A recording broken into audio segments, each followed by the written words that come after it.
İçinde bulunduğumuz kontrollü sosyal hayat döneminde şimdiye kadar aldığımız önlemleri, yaptığımız denetim çalışmalarını, ilçelerimizde verilen filyasyon hizmetlerini, iyi uygulamaları, aksayan yönleri ve alınması gereken ilave tedbirler olup olmadığını birlikte görüşeceğiz.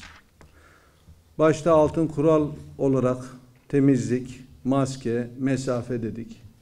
HES kodu uygulamasını kamu kurumlarımızın hepsinde başarıyla uygulamaya koyduk.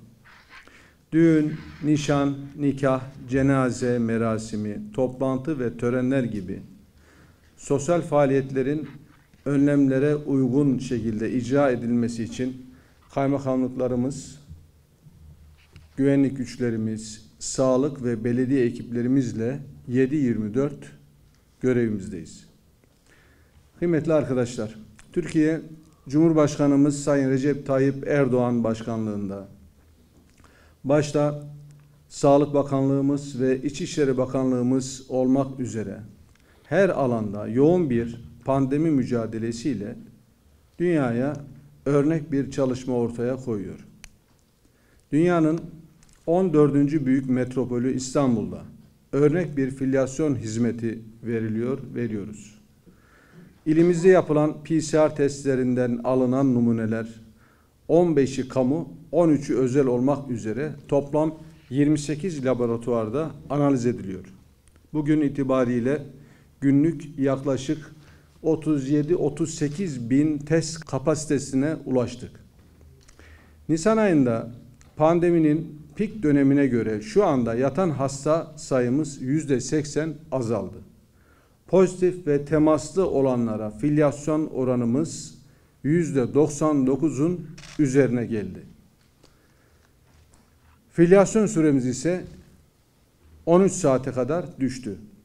Hızlı tanılama ve filyasyon ekiplerimizin erken müdahalesi şehrimizde salgının sınırlandırılmasında başarılı olmamızı sağladı.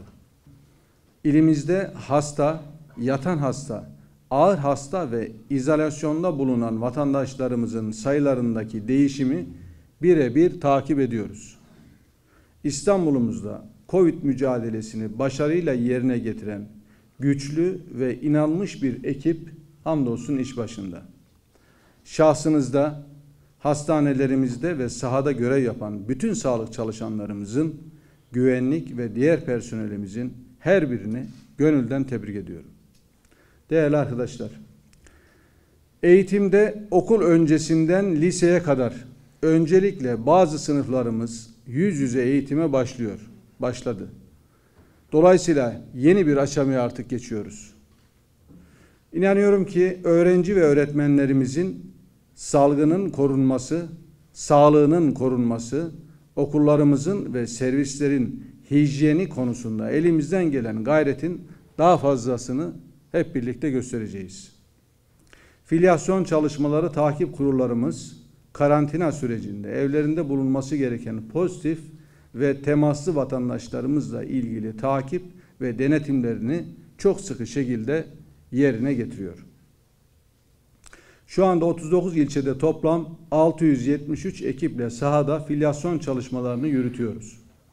10 Ağustos 5 Ekim tarihleri arasında ilçe sağlık müdürlüklerimiz, emniyetimiz, jandarmamız, vefa sosyal destek birimlerimiz 482.618 ev ziyareti, 579.705 telefon takibi yaptı. Vefa sosyal destek birimlerimizce 88.735 hizmet yerine getirildi.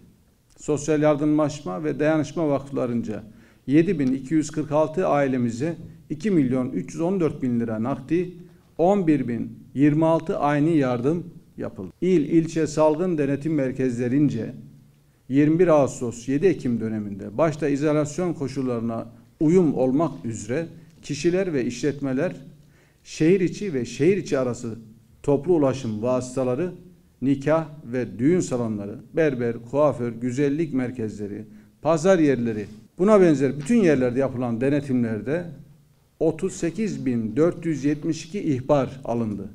576.892'si resen denetim olmak üzere 615.364 denetim faaliyeti gerçekleştirdik. Bu denetim sonuçlarında 6.513 kişinin izolasyon koşullarına uymadığı tespit edildi. Belirlenen tedbirlere uymayan 8.663 kişi ve işletme uyarıldı.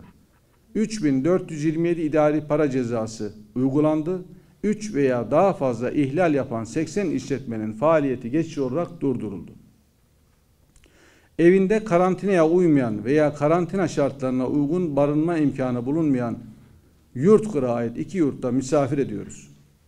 Bugüne kadar 951 vatandaşımıza yurtlarda izolasyon hizmeti veriyoruz.